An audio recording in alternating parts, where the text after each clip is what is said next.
Could I have your attention, please? Good afternoon and welcome to the National Press Club.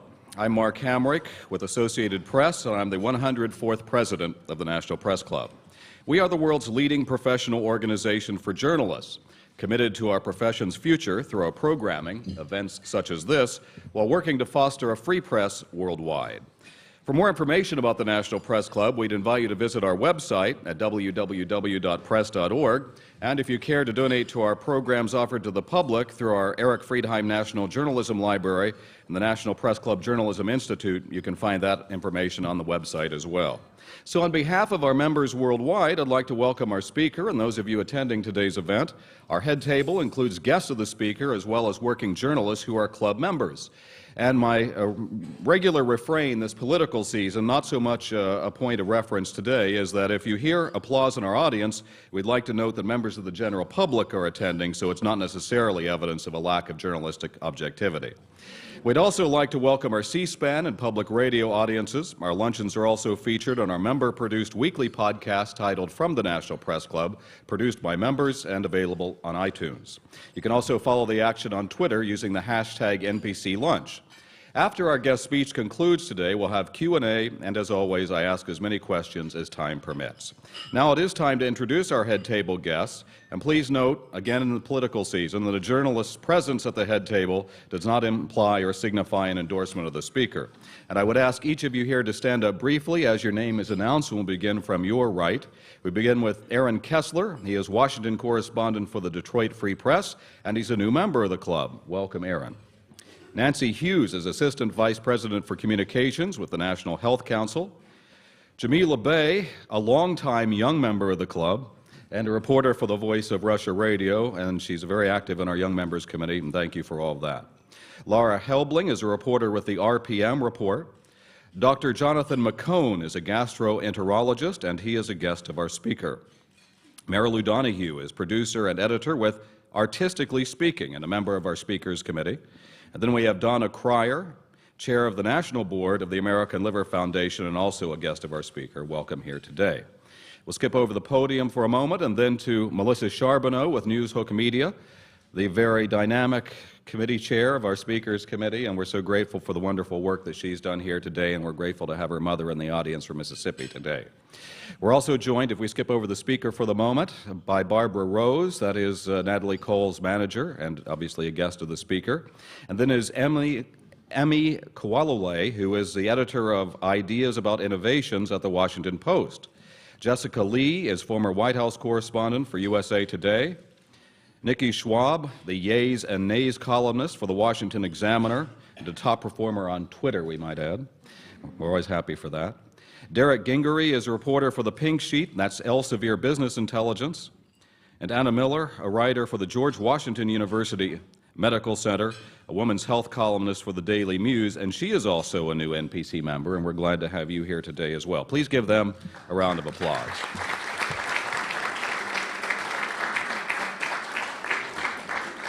Thank you. Our guest today has been called the new Queen of Soul. She grew up in Los Angeles in the 1950s as true Hollywood royalty. She is a best-selling artist and performer, an author, an actress, and a 9-time Grammy winner. She described her childhood years as a member of the celebrated musical family as being like the Black Kennedys, living in a Hollywood bubble. If her father, legendary singer Nat King Cole, asked who's coming to dinner, the guest list might include the likes, if there were the likes of them, Duke Ellington, Count Basie, Ella Fitzgerald, and Billie Holiday. Surrounded by such powerful rhythm and blues influences and gifted with a wonderful instrument in her voice, Natalie Cole burst into the R&B scene, as many of us can remember, back in the 70s with her debut album, Inseparable. Many of us remember that very well, almost as if it were yesterday. She topped the charts with such hits as This Will Be an Everlasting Love, Inseparable, and Our Love. She won her first 2 Grammys as New Artist of the Year and as Best Female R&B Vocal Performance. She was enveloped by stardom, racking up Grammys and platinum albums. Behind the glitter of success, however, she was fighting private battles and In a sense, that's what brings her here today. Her 2000 autobiography, Angel on My Shoulder, describes a life spiraling out of control at the time, plagued by a series of health challenges and a highly publicized struggle with addiction. She would later tell the Washington Post, "As my success escalated, so did the drug problem." Fortunately for all of us and for herself, she rebounded. Overcoming her addiction, she began charting new hits like Jumpstart, Miss You Like Crazy, I Live for Your Love, and a cover of Bruce Springsteen's Pink Cadillac.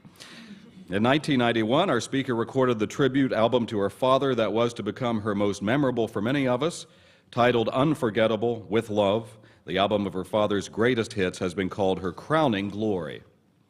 For many, the highlight single was the virtual duet featuring a soundtrack of her father's original vocal. The album spent 5 weeks at #1 and earned 6 Grammy Awards. Her 2008 album, Still Unforgettable, garnered 2 more. Throughout the highly successful decades, our guest spent performing under the spotlight. She was unaware that she had been living with a severe liver condition known as the silent epidemic to many. In 2008, during a routine blood test, she was diagnosed with chronic hepatitis C, a possible result of her past abuse of drugs. As it turns out, Hep C strikes more than 3 million Americans, and many, like our guests, don't realize they have it or they're afraid to get treated. In fact, I'll tell you here today, this is a personal story for me because my own favorite cousin has been battling in an Indianapolis hospital even as we speak, afflicted with the same condition. He recently underwent a liver transplant, has been making a strong recovery. It just goes to show how many people are touched by this disease. Today, our guest comes to our historic venue to raise her voice about the virus and to talk about what can be done to combat it. She is the spokesperson for the Tune In to Hep C campaign, a nationwide public health initiative sponsored by the American Liver Foundation and Merck. So here to tell us about that campaign, and if we're lucky, perhaps grace us with just a few bars of some of her musical history, please give a warm National Press Club welcome to the one and only Natalie Cole.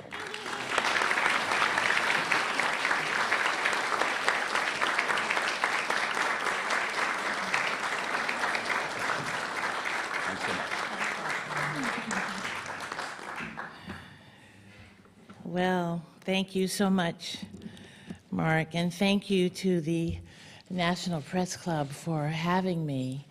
I did not realize you were such a prestigious group. I am very honored to be here. It's really very unusual when I think of the journey that I have taken to end up here today. It's not always the good stuff that ends you up in places like this.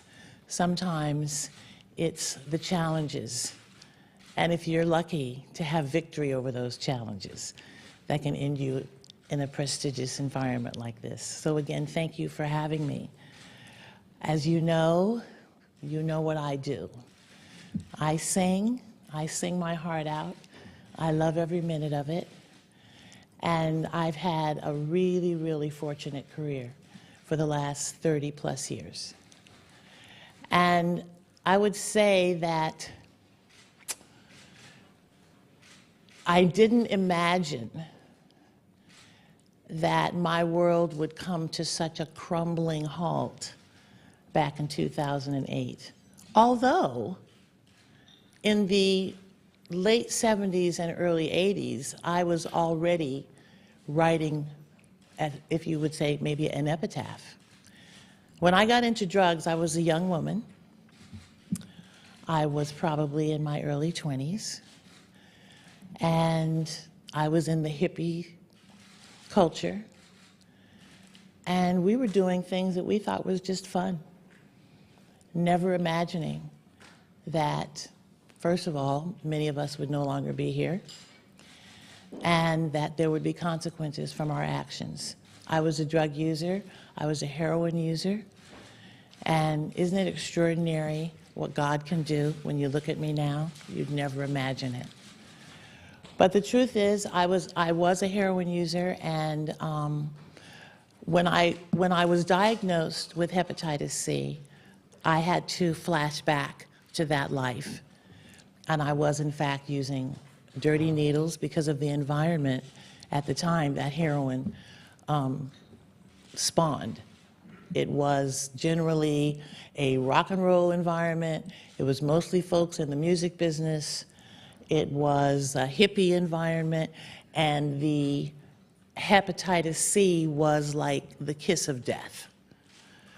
So when my doctor told me I had it, 25 years later, I just couldn't believe it. I was in absolute shock that this disease could live inside my body for 20 plus years. Was absolutely extraordinary. I had no symptoms. I was pretty much a health nut, worked out at least 20 years of my life. And so when my doctor told me that I had hep C, I was just floored. And so I asked him, since this virus was able to live inside my body for so long, what if I just kept on going and didn't do anything about it, you know? And he said, eventually, you'll get very, very sick. So I had to really face myself, my consequences. For many, hep C is, you can get it through tattoos, you can get it through unsterilized needles, you can get it through blood transfusions. We didn't know that back in the day. And this is why I would say that it was my choice to do what I did, and then I ended up with hep C, but the consequences are still the same. The liver is still damaged. Some people can live with it for many years, but eventually you do get very sick. So I had not many options, because I'm the kind of person that kind of wants to deal with it and get it over with. So I went on a treatment that was very, very challenging. I continued to work, but it was very, very difficult. I lost about 25 pounds. I was in a wheelchair. I was sick every single day. And I would have to say that the attitude of someone who is ill is probably 80% of your ability to get past it. I never asked, why me? And I want to encourage all the people that we're going to hopefully be able to touch and approach, starting here, that your attitude about your treatment is what's going to help you get through this. We have a great, great campaign that I'm so glad that Merck Pharmaceuticals and the American Liver Foundation has approached me, as well as Greg Allman from the Allman Brothers. We have a great campaign called Tune Into Hep C. And what my role is to try to erase the stigma of what it means to have hepatitis C. There are so many people out there that do have it that are ashamed. There are people out there who know that folks have it, and they have made them feel ashamed. This is no longer a disease to be ashamed of. I don't know if you remember back in the day when depression, nobody wanted to talk about depression until some people started coming forward, celebrities. We know the power of celebrity. Magic Johnson came forward with HIV. Shocked us all, but somehow it gave us a little bit of a leverage, like, well, if it can happen to him, it can happen to anybody. And the idea that he faced it so gracefully was something that we all took notice of. And more people started coming forward. And the stigma of HIV has actually, it's better than what we're talking about today, than Hep C. Hep C still has a very serious stigma hovering over it, and we've got to embrace it and get rid of it, because there's too many people that are dying from it. Liver transplants are not that easy to get. And we have to really deal with this particular disease with all, this is probably the one that is the most difficult one to erase the stigma. But we're going to need your help in order to do that. The Tune Into Hep C campaign has also inserted something really cool. They have now, on the website, tuneintohepc.com, they have now put together an interactive guide so that people either who have the disease, who think they might have it, who know somebody who has it, who used to have it, they can go on this website and they can ask questions. And it's an interactive site, so they can have someone answer them, they can have someone talk to them, they can talk to doctors, physicians about this disease, and it's just amazing. I didn't have that. When I had my situation, I was on chemo, which was the form of treatment that I was on, for about 7 months. And I was such a wreck the whole time. And there was a little number on my little medicine dispenser. There was this little number, this little 1-800 number that I could call if I needed somebody to talk to. And so I called that number a lot. And I would always get someone wonderful, someone who really understood. It was just really amazing. I didn't know how to I had to give myself injections once a week, and I was not very good at it, and it was kind of nerve-wracking, and I would call this number, and this lady would talk me through it every time. It was just really, really amazing. I went to Japan against my family's wishes, while in the midst of doing these injections. And I can tell you, it was quite an experience to try to get through 14 shows from my wheelchair. I managed to do 10, so it's okay. And then something wonderful happened this past July. Because music is what I do, and music is kind of who I am, and I love it so, and I always like to do different kinds of things. I had the opportunity to do a concert with the Allman Brothers, and Greg Allman and I had never met, but we fell in love right away. And he had just had a liver transplant. He is a very quiet, shy kind of guy. So that's why I'm standing up here instead of him, because he would never do this. But nevertheless, we had so much fun. It was at the Beacon Theater. And I can tell you that inside of that theater were advocates for Hep C, were patients that were still dealing with it, some of the gentlemen on stage, some of the rockers, you know, David Crosby, and I don't want to out just everybody because some people don't want to talk about it. But, you know, myself, Greg, we were all out there in favor of this dreaded disease. But we were out there, you know, giving our best. And it was really an amazing concert, not only because the night was amazing, but because of the response afterwards. In the next 24 to 48 hours, it was just amazing. It's really something what the power of celebrity can do, not just because you're a celebrity, but because you've been there. That's the difference. And that's why I'm able to stand up in front of you today, because I don't think I would have the passion. I don't think I would have taken the time to have the knowledge if I hadn't experienced it myself. You really would have to, I mean, you don't have to go through this, but there's just something about having been there that makes it just that much more important. And I'm just really very concerned about, someone asked me in an interview this morning, about the lawmakers? Are you going to talk to the lawmakers? Hopefully they're going to do something, you know. And I'm like, you know what they can do? They can change this frickin' health insurance situation. Okay? I have friends that are not in the business.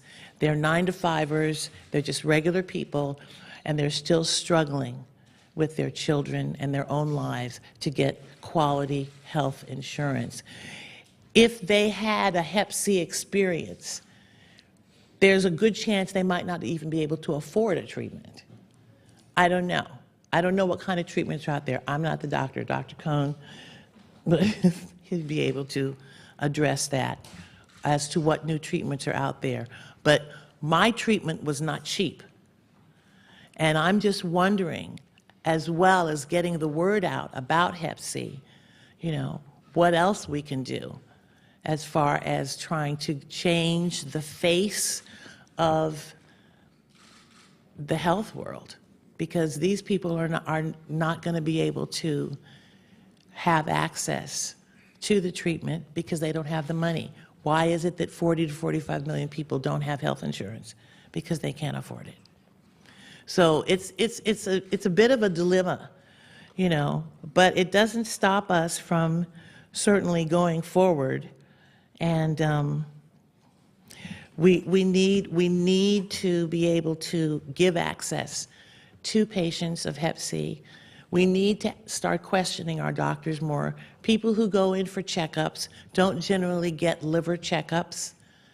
I'm sure most of you in this room just go for regular checkups, if you go at all, to your doctor. It's not something that he would even ask if you wanted.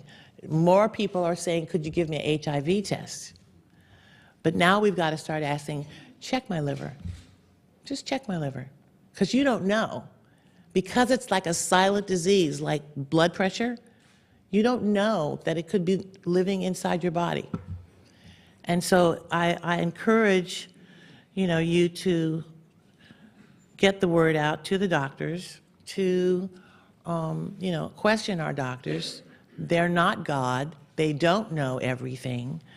They're kind of flying by the wing of their butt too, you know, and you find this out when you're a patient. It's very interesting how much your doctor doesn't know.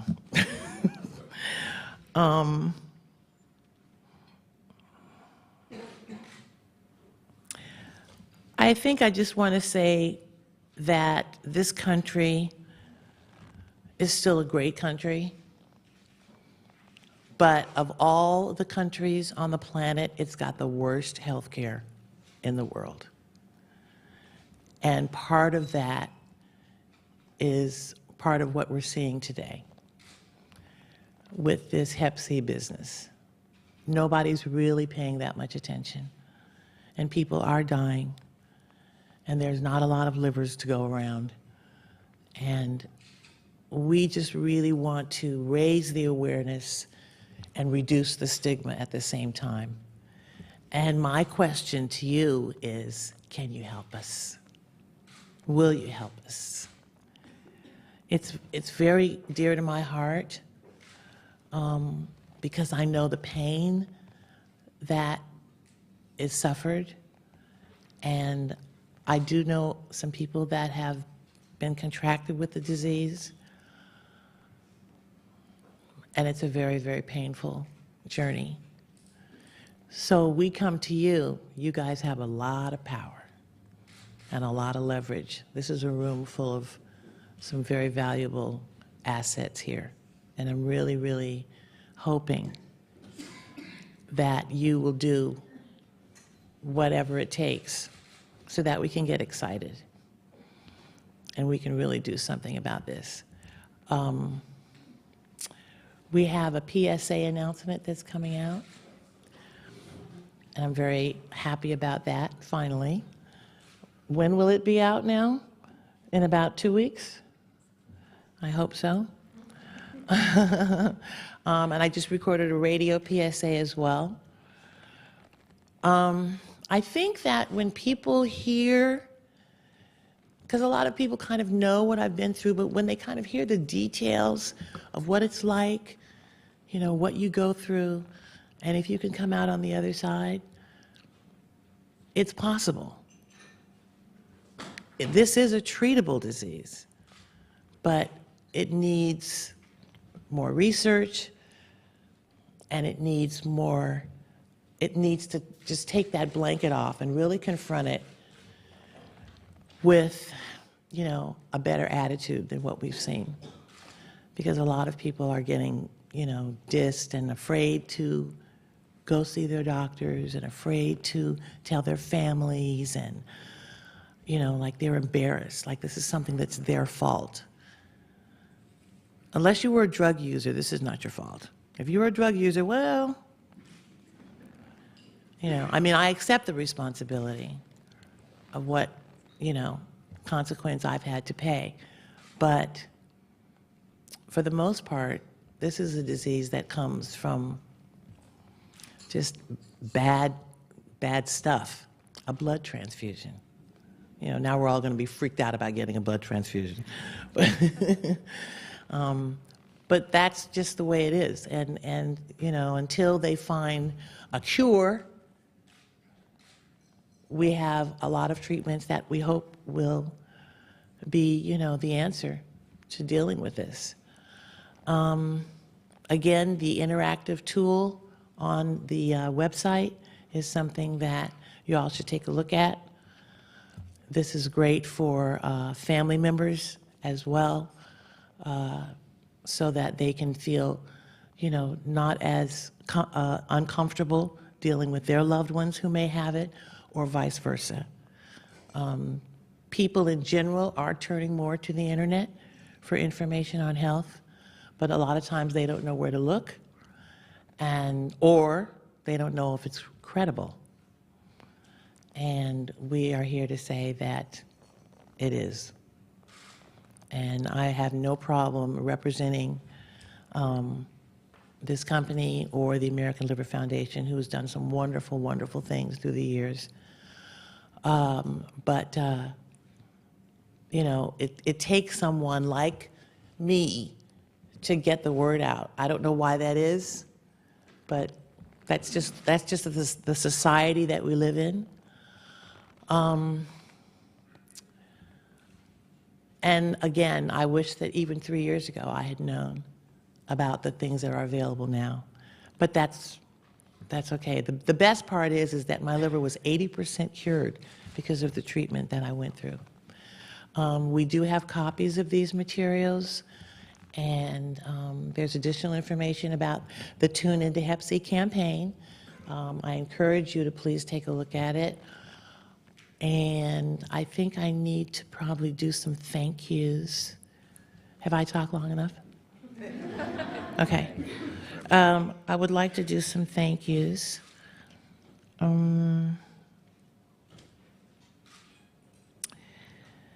First of all, again, to my partners, the American Liver Foundation and Merck.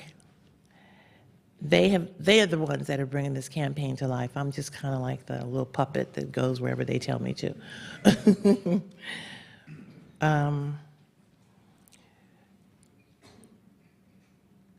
I want to thank, of course, the National Press Club for inviting me to speak here today.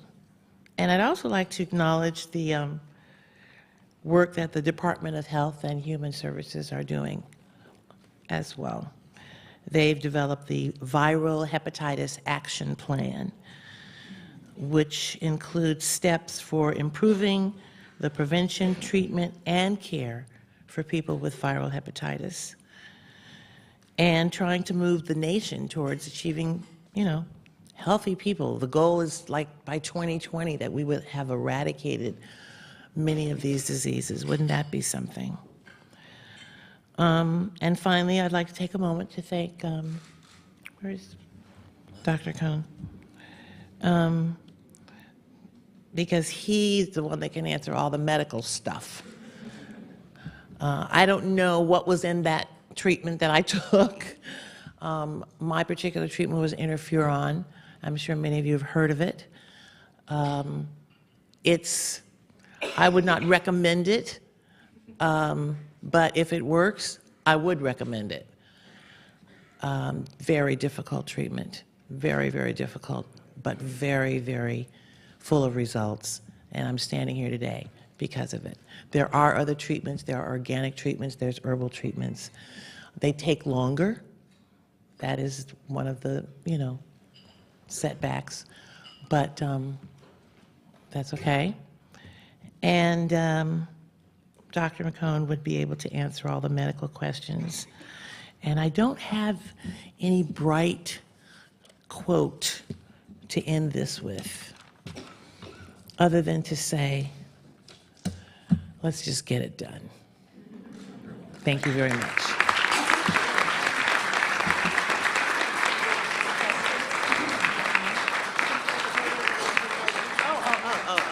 Thank you, Natalie. That was wonderful. So the way this works is we'll stand up here together.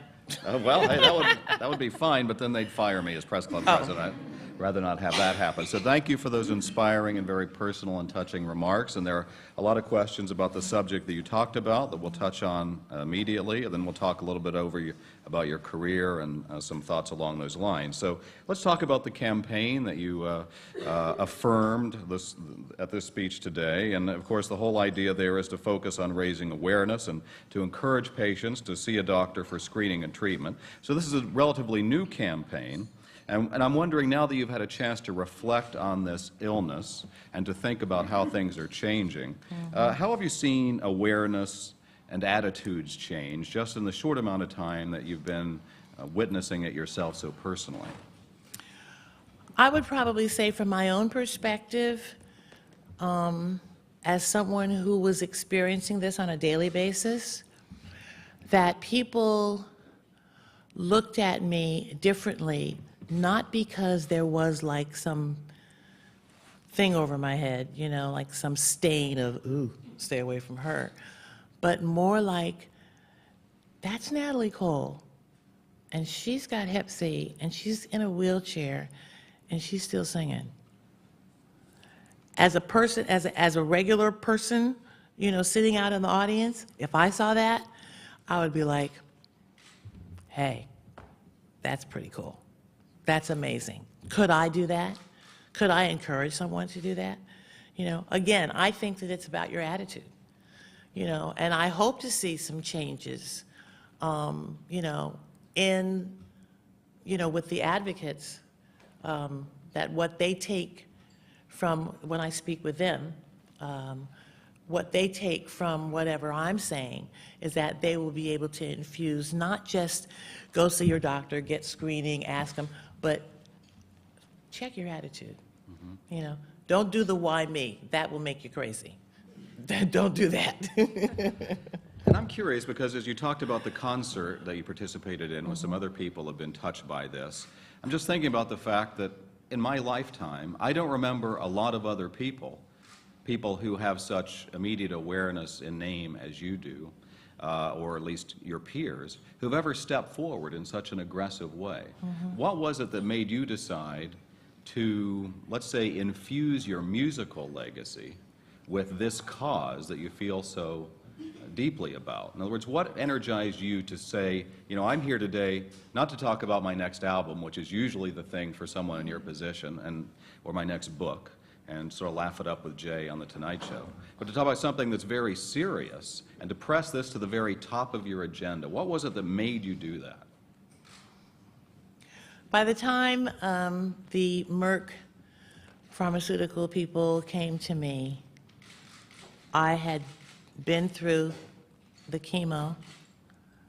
I had been through a kidney transplant, and my sister died on the same day my kidney transplant. I just felt like I have been through enough tough stuff that I can do this. I can talk about this and really inspire someone.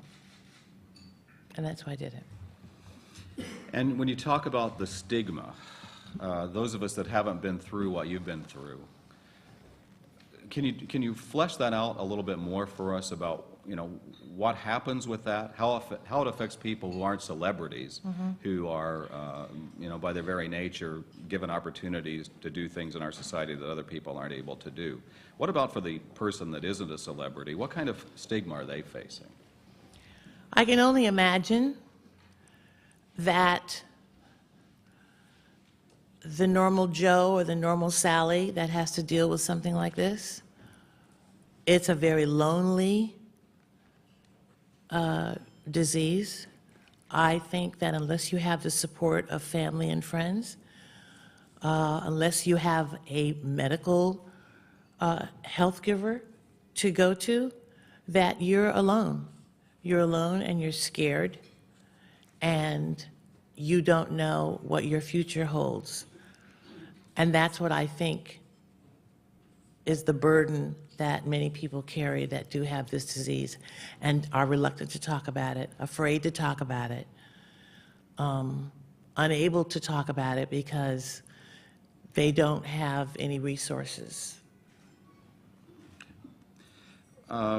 You talked a little bit about access to care in your speech, and essentially saying that the treatment options and the access to care are not where they need to be.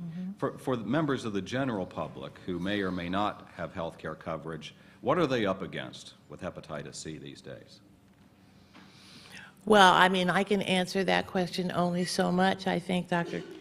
Cohn would probably answer that better. I don't know.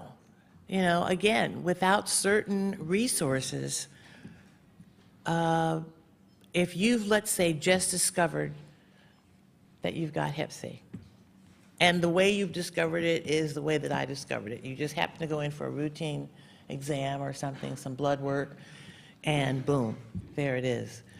It's like you're asking yourself, what do I do next? Now, I think that anyone with access to a computer can go online, look up Hep C, and it'll take you to the tuneintohepc.com. And there will be answers there. That weren't even there 3 years ago. So at least they've got that access now. Again, a lot of people are afraid to go to the doctor. They just don't want to do that. They're in denial, they don't have the money, or whatever the reasons are. And there may be something going on with them, and they know that something's not right, but they're afraid to go. So now, you go on the internet. And speaking with one of our guests here at the head table before we got started today, I understand that there's really a movement underfoot now to not only screen people who might be at high risk, but ultimately to screen people much the same as they're routinely screened for something like HIV. Absolutely. What's the importance of that? Absolutely, because again, this thing that we call this stigma is so, HIV still has a bit of a stigma. It's not totally, rah-rah, but it's done so much better over the past probably just 5 years. Let's just say 5 years. If we can get the concept of hepatitis C to that level, we'll be so much further ahead. It's valuable, it's important that we approach Hep C with the same kind of aggressiveness that we have with HIV, and I think that there's no reason why we can't have some similar positive results and continue to find more treatments. And I guess, the way our culture and our behaviors have changed over the years, I understand that it could be someone who does something as innocent, relatively speaking, as getting ear piercing.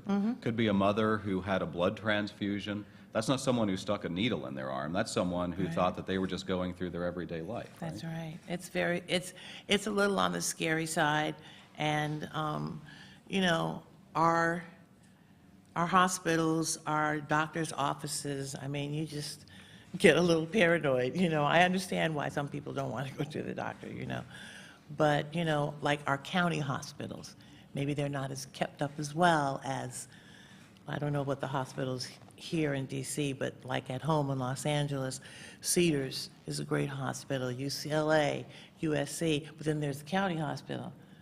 Maybe they're not as, Yeah. So you would want to go, if you're going to go get a test, go to a place that you know has the best testing, and it doesn't necessarily have to be costly. But again, that kind of information would be on the website, where you can go to be tested, where you can go to be screened. And we talked about in your speech that, you were engaging in substance abuse during a time years ago. What was your own sense of the potential health risk to yourself? And was there an awareness really that you could be putting yourself at risk in particular for hepatitis C, or was it just living that lifestyle that many thought would be okay in the end? Living my life, having fun, kicking up my heels, not a care in the world.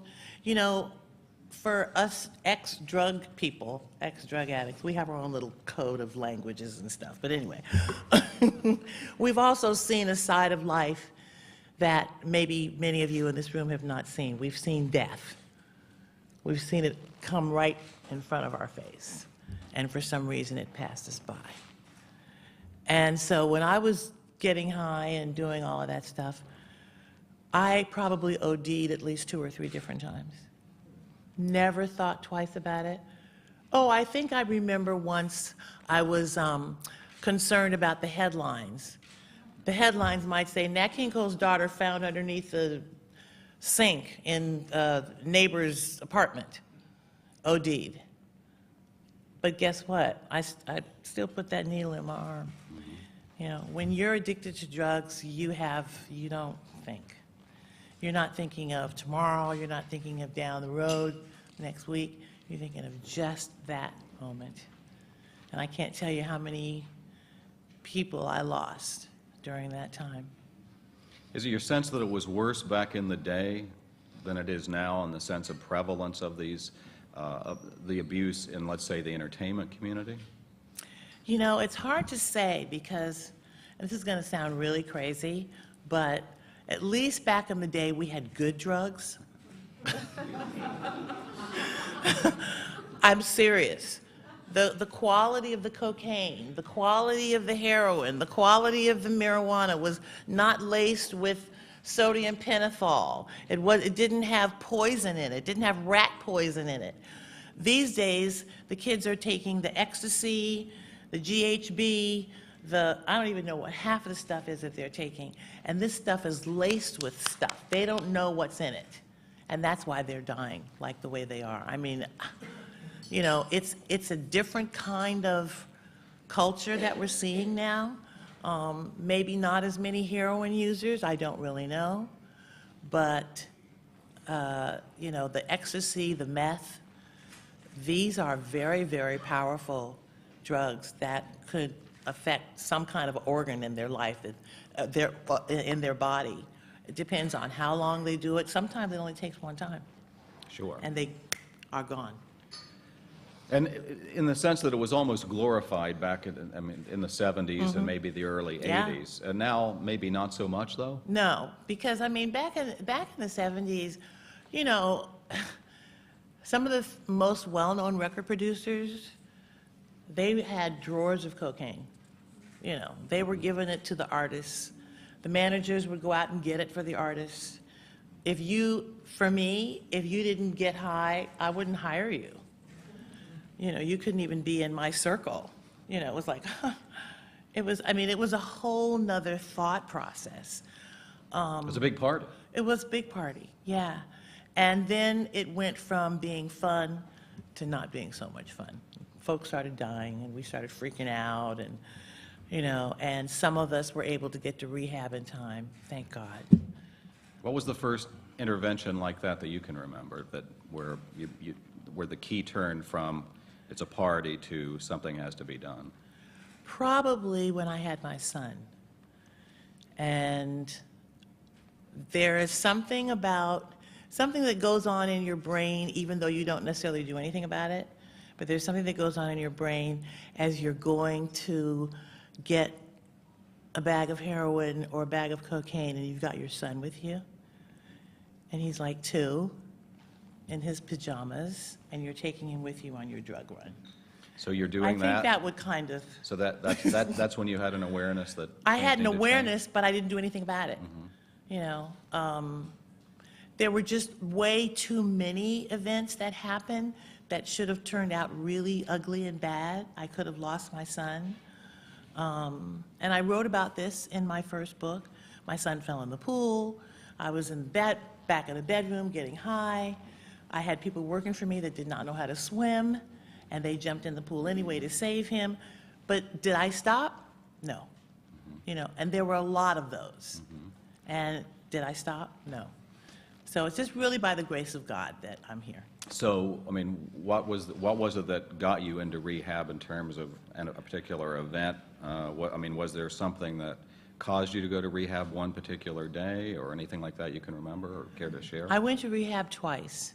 The first time, I have to say, it was interesting because the facility that I went to was in California. They knew nothing about drug disease or drug addiction. They thought that it was a psychological or a psychiatric problem, that you were crazy, and that you needed psychiatric help. So needless to say, I was there for 30 days, and 30 minutes after I left, I was back at it. The second time I went, interestingly enough, the people that approached me were not my family members, but my attorney, my business manager, my accountant, and I can't remember the fourth person. I think there was a fourth person. They came to my home. It was the gravy train. I mean, you know, they're like in the suits. The suits came to my house, you know, and it was so unusual for them to say, you know, we really care about you. We have a lot of respect for you, but we're not going to be able to represent you anymore because you're going to be dead. And I was just like, what? This is, oh, who are you? And like, ooh. You know, my mother couldn't get me to do it. My sister couldn't talk me into it. For some reason, what they did was something clicked in here. You said that's serious. Got to listen to these Yeah, people. and I was on my way to Hazelden. Well, I guess it's a blessing, right? Yes, indeed it was. Someone asked, so what can you do to encourage more African Americans to get into the research studies so the drug can help more people?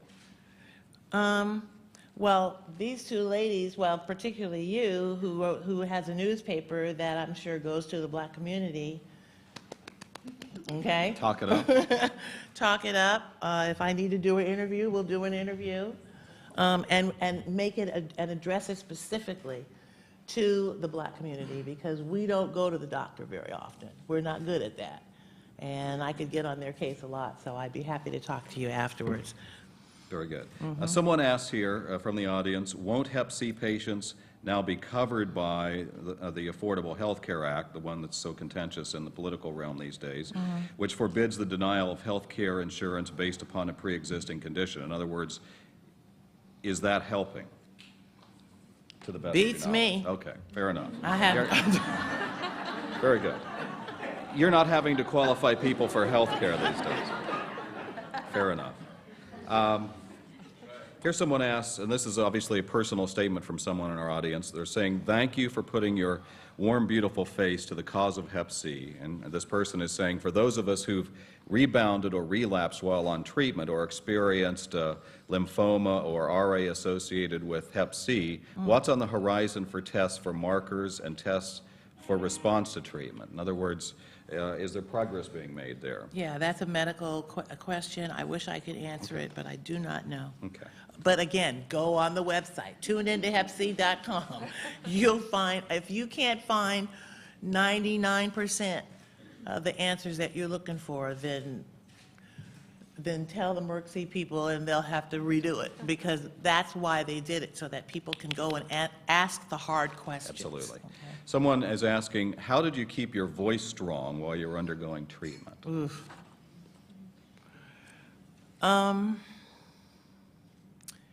You know, I think that the reason that my voice kind of stayed more or less in decent shape, because it's a gift.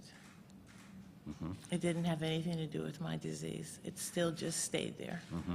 And it was there for me. it was there for me when I needed it. It really was. You must be extremely grateful for I that am fact. so grateful, so grateful. You've obviously worked as a recording artist, as an actress, as an author, probably some things I'm not thinking of at this very moment as well. That's a pretty rich creative portfolio. I think people would like to know, when you're not working on this important project, what are you doing these days to serve the creative side of your personality? Whether it's another new project, recording, anything along those lines. I just believe that God sends me where I'm needed. And that's kind of the way it's been, especially since I've been ill, which has only been over the last 3 years. But when I look back on my career, I really believe that God has sent me where I've been needed.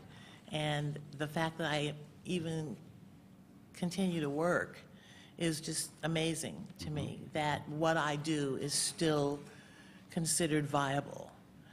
And, you know, I mean, there's still so much I haven't done, and yet I'm very, very happy with what I have done. I try to stay, I'm in the community a lot. People see me through the community, and, you know, I think it's important when people just like you as a person.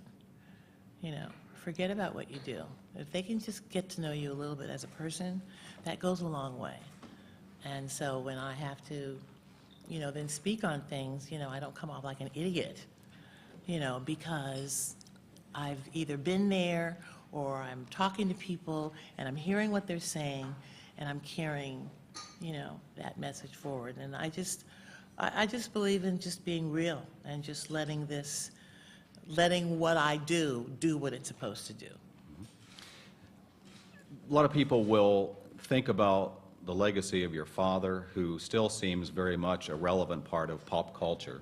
If you go Christmas shopping in the mall, you can't help but hear. Oh, God. Right? I know. Which is it? It's so embarrassing. Really? I'm telling you. Tell me why. Because when you know, especially if you're going into a mall, not Yes. just one store, but like if you're going into several stores, and every store is playing one of my dad's songs. And I even actually walked into a store and I heard Chestnuts. I turned around and I walked. I'll come back later. Seems like it should qualify you for a discount at the very least. Yeah, how about that?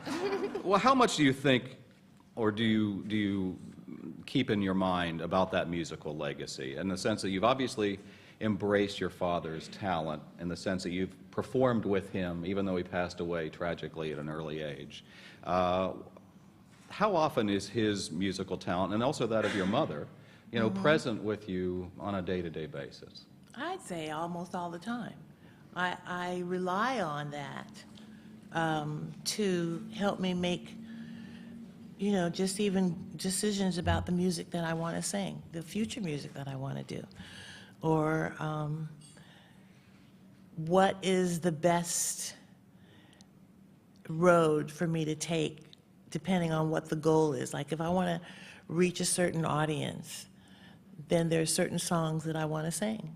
And you know, my dad, when I realized after all these years that my dad still makes people smile when they talk about him, when they come up to me and say, I was such a big fan of your father's, but there is a healing that actually took place when my father was singing. It's still there. And that has some of that has been passed on to me. And that's what people say. You know, and I think that that's an amazing quality. That's why I know it's a gift. You know. And yet, he was such a groundbreaker in many ways. There was the race part of that.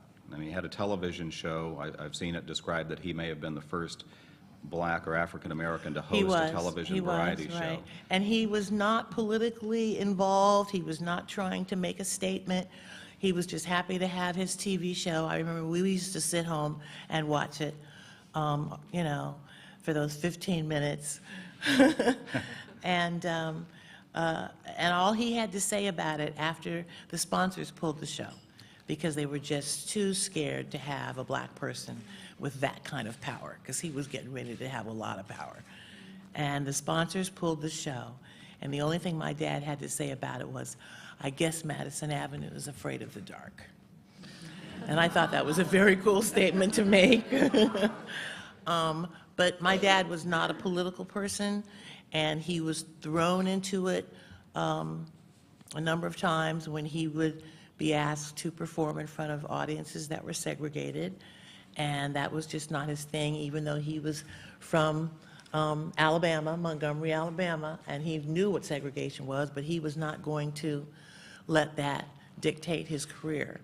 And he, you know, he got a little scuffles from it. You know, there were people that would throw things at him, and they would boo him, and you know, stuff like that. But he stuck to his guns. He said, "I'm not singing in front of a segregated audience. I sing to he said, I sing to everybody."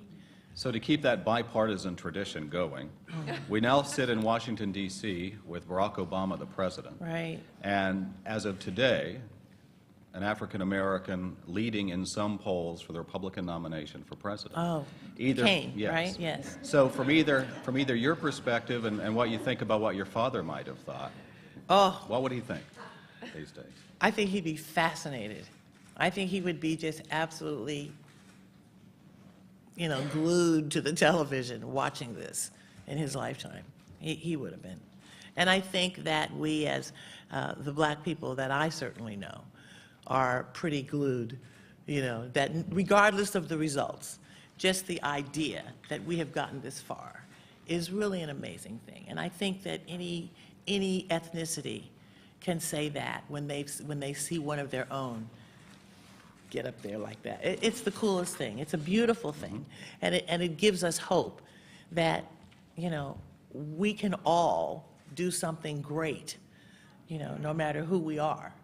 You know, I think it's just unfortunate that President Obama has had so much, if I can, you have to pardon me, but I just have to say it like I see it.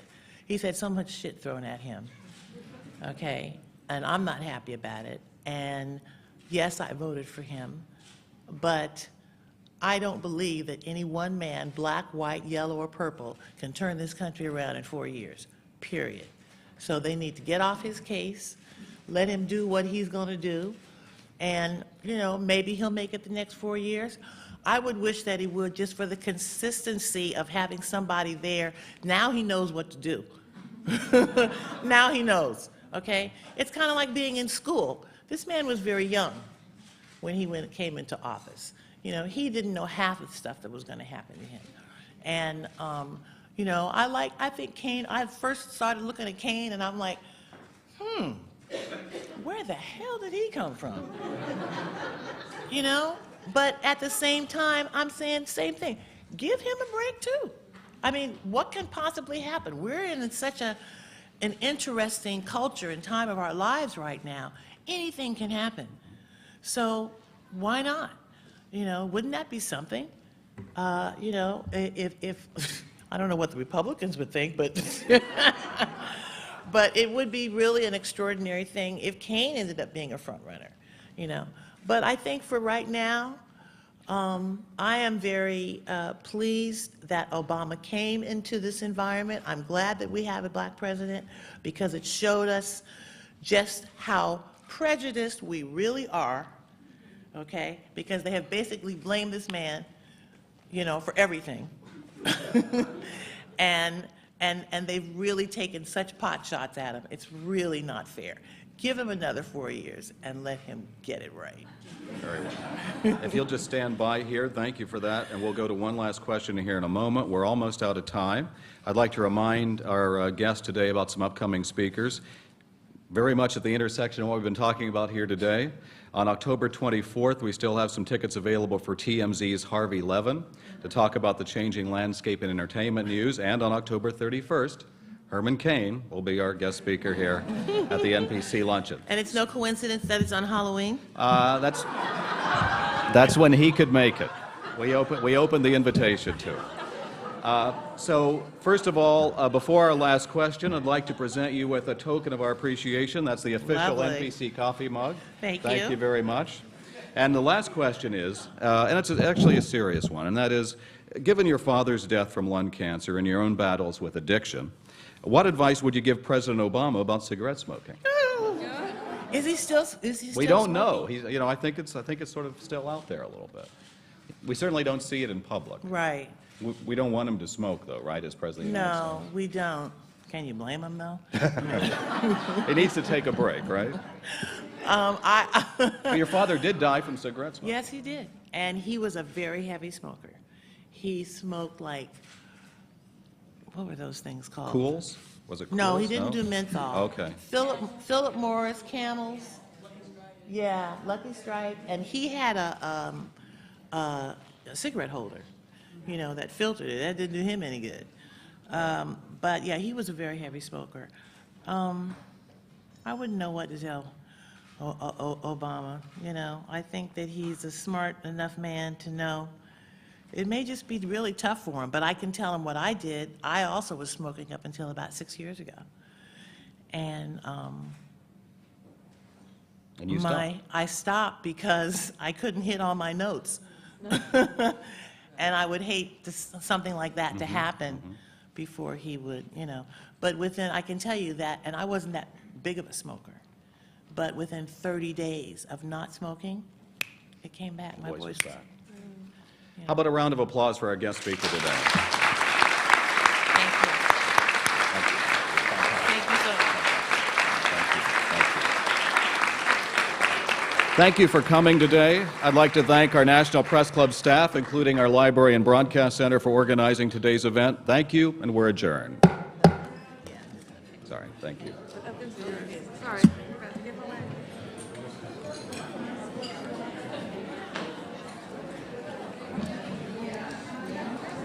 Nice having you here. Thank you.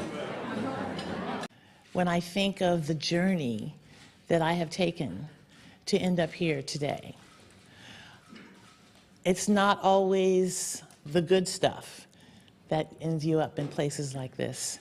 Sometimes it's the challenges, and if you're lucky to have victory over those challenges, that can end you in a prestigious environment like this. So again, thank you for having me.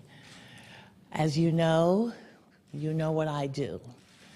I sing my heart out. I love every minute of it.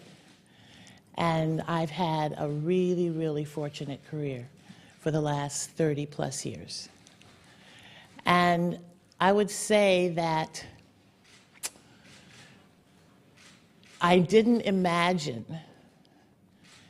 that my world would come to such a crumbling halt back in 2008. Although, in the late 70s and early 80s, I was already writing, if you would say, maybe an epitaph. When I got into drugs, I was a young woman. I was probably in my early 20s.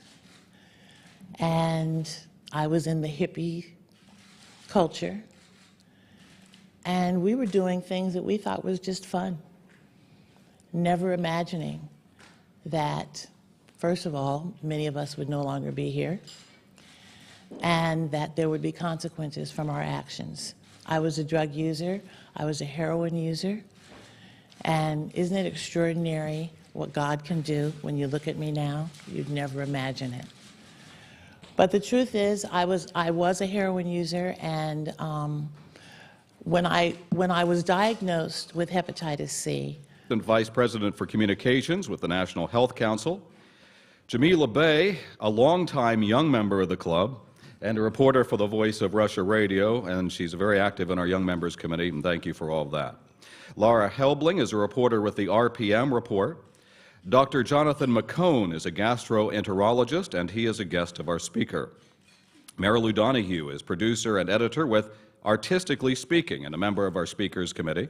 And then we have Donna Cryer, chair of the National Board of the American Liver Foundation and also a guest of our speaker. Welcome here today. We'll skip over the podium for a moment and then to Melissa Charbonneau with Newshook Media, the very dynamic committee chair of our Speakers Committee, and we're so grateful for the wonderful work that she's done here today, and we're grateful to have her mother in the audience from Mississippi today. We're also joined, if we skip over the speaker for the moment, by Barbara Rose, that is Natalie Cole's manager and obviously a guest of the speaker, and then is Emmy Kowalole, who is the editor of Ideas About Innovations at the Washington Post. Jessica Lee is former White House correspondent for USA Today. Nikki Schwab, the Yays and Nays columnist for the Washington Examiner, and a top performer on Twitter, we might add. We're always happy for that. Derek Gingery is a reporter for the Pink Sheet, that's Elsevier Business Intelligence. And Anna Miller, a writer for the George Washington University Medical Center, a woman's health columnist for the Daily Muse, and she is also a new NPC member, and we're glad to have you here today as well. Please give them a round of applause.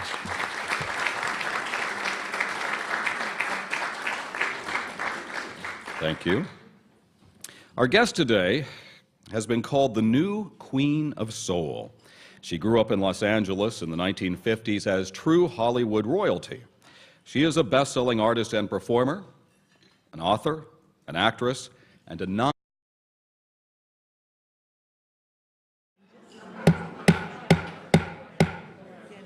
Could I have your attention, please?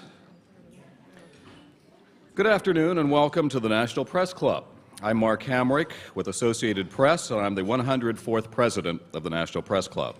We are the world's leading professional organization for journalists, committed to our profession's future through our programming, events such as this, while working to foster a free press worldwide. For more information about the National Press Club, we'd invite you to visit our website at www.press.org, and if you care to donate to our programs offered to the public through our Eric Friedheim National Journalism Library and the National Press Club Journalism Institute, you can find that information on the website as well. So on behalf of our members worldwide, I'd like to welcome our speaker and those of you attending today's event. Our head table includes guests of the speaker as well as working journalists who are club members. And my regular refrain this political season, not so much a point of reference today, is that if you hear applause in our audience, we'd like to note that members of the general public are attending, so it's not necessarily evidence of a lack of journalistic objectivity. We'd also like to welcome our C-SPAN and public radio audiences. Our luncheons are also featured on our member-produced weekly podcast titled From the National Press Club, produced by members and available on iTunes. You can also follow the action on Twitter using the hashtag NPCLunch. After our guest speech concludes today, we'll have Q&A, and as always, I ask as many questions as time permits. Now it is time to introduce our head table guests, and please note, again in the political season, that a journalist's presence at the head table does not imply or signify an endorsement of the speaker. And I would ask each of you here to stand up briefly as your name is announced, and we'll begin from your right. We begin with Aaron Kessler. He is Washington correspondent for the Detroit Free Press, and he's a new member of the club. Welcome, Aaron. Nancy Hughes has assisted 6 Grammy Awards. Her 2008 album, Still Unforgettable, garnered 2 more. Throughout the highly successful decades, our guest spent performing under the spotlight. She was unaware that she had been living with a severe liver condition known as the silent epidemic to many. In 2008, during a routine blood test, she was diagnosed with chronic hepatitis C, a possible result of her past abuse of drugs. As it turns out, Hep C strikes more than 3 million Americans, and many, like our guests, don't realize they have it or they're afraid to get treated. In fact, I'll tell you here today, this is a personal story for me because my own favorite cousin has been battling in an Indianapolis hospital even as we speak, afflicted with the same condition. He recently underwent a liver transplant, has been making a strong recovery. It just goes to show how many people are touched by this disease. Today, our guest comes to our historic venue to raise her voice about the virus and to talk about what can be done to combat it. She is the spokesperson for the Tune In to Hep C campaign, a nationwide public health initiative sponsored by the American Liver Foundation and Merck. So here to tell us about that campaign, and if we're lucky, perhaps grace us with just a few bars of some of her musical history, please give a warm National Press Club welcome to the one and only Natalie Cole.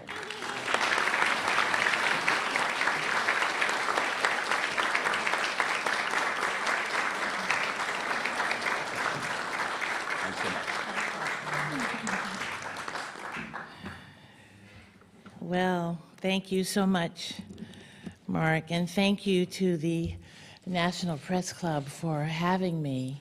I did not realize you were such a prestigious group. I am very honored to be here. It's really very unusual. 9-time Grammy winner. She described her childhood years as a member of the celebrated musical family as being like the Black Kennedys, living in a Hollywood bubble. If her father, legendary singer Nat King Cole, asked who's coming to dinner, the guest list might include the likes, if there were the likes of them, Duke Ellington, Count Basie, Ella Fitzgerald, and Billie Holiday. Surrounded by such powerful rhythm and blues influences and gifted with a wonderful instrument in her voice, Natalie Cole burst into the R&B scene, as many of us can remember, back in the 70s with her debut album, Inseparable. Many of us remember that very well, almost as if it were yesterday. She topped the charts with such hits as This Will Be an Everlasting Love, Inseparable, and Our Love. She won her first 2 Grammys as New Artist of the Year and as Best Female R&B Vocal Performance. She was enveloped by stardom, racking up Grammys and platinum albums. Behind the glitter of success, however, she was fighting private battles, and in a sense, that's what brings her here today. Her 2000 autobiography, Angel on My Shoulder, describes a life spiraling out of control at the time, plagued by a series of health challenges and a highly publicized struggle with addiction. She would later tell the Washington Post, "As my success escalated, so did the drug problem." Fortunately for all of us and for herself, she rebounded. Overcoming her addiction, she began charting new hits like Jumpstart, Miss You Like Crazy, I Live for Your Love, and a cover of Bruce Springsteen's Pink Cadillac. In 1991, our speaker recorded the tribute album to her father that was to become her most memorable for many of us. Titled Unforgettable, With Love, the album of her father's greatest hits has been called her crowning glory. For many, the highlight single was the virtual duet featuring a soundtrack of her father's original vocal. The album spent 5 weeks at #1 and earned